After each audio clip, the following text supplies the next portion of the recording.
It sounds like you're suggesting that the boy's hurt himself in order to try and come to Australia to be settled. Do you have any evidence? Well, I think it's a ridiculous comment to make, frankly. It's, I don't know. Why are you thinking that? My comment is in relation to two areas of policy, to make it very clear. One is in relation to medical assistance that people might require. They'll get that medical assistance as is needed, and we're able to demonstrate dozens of cases to you where we've, at large expense, brought people back to Australia or provided medical assistance in Nauru, and we have been able to provide that assistance to people, and suggestions somehow that people won't be provided with medical assistance where it's required is a complete nonsense. I mean, that's the line of the Greens, which is without any credibility at all. In relation to those four people, what does $55 million buy you? Well, that just seems... Well, this is just going back to this line that's erroneously put by the ABC reporter here. The fact is that we have people on Nauru, almost 1,000 up in Nauru. We've said very clearly that those people will not be coming to Australia to settle permanently. We've been very clear about that.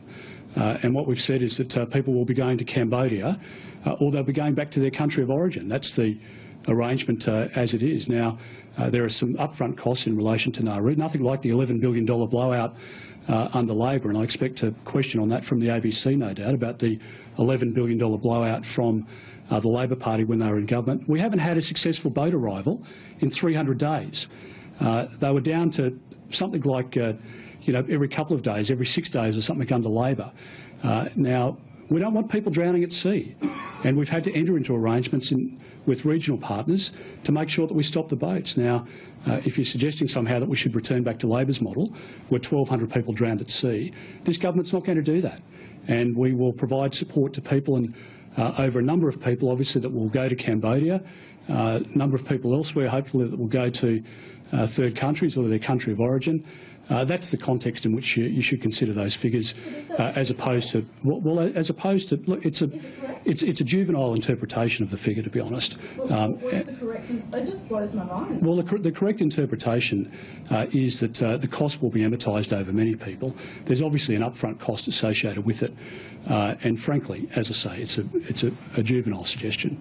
I'm sorry to say, but it is, and I think I've given you enough detail in relation to it. Obviously, someone's doing some of it. I mean, $55 million. Because this family government getting. Whereabouts are you from, sorry? Channel 10. Channel 10. As I say, I think if you look at what we've had to say in relation to this cost, I think you'll demonstrate that the question's just either without foundation or just a misunderstanding of what it is we're proposing. So could you explain it, just so we understand? Sure. So there are something close to 1,000 people in Nauru at the moment. Oh, I just meant on the $55 million. Sure, but this is the point. So the cost associated with the Nauru arrangement is not for 4 people. It will be for many people who flow to Cambodia from Nauru. That's the arrangement that we've got in place. Now, obviously, the upfront costs, it's over a long period of time. The $55 million, again, which is a Greens figure, hasn't been paid up front. There's an amount that will be paid over a period of time, and we hope to have many more than 4 people who will go to Cambodia, and that's part of the agreement.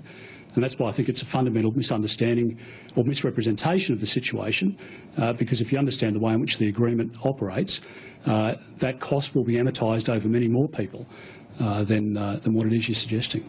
So if we get more people, like let's say we get another 1,000 people into Cambodia, we won't be paying any more. That $55 million will go over those 1,000 people. Correct.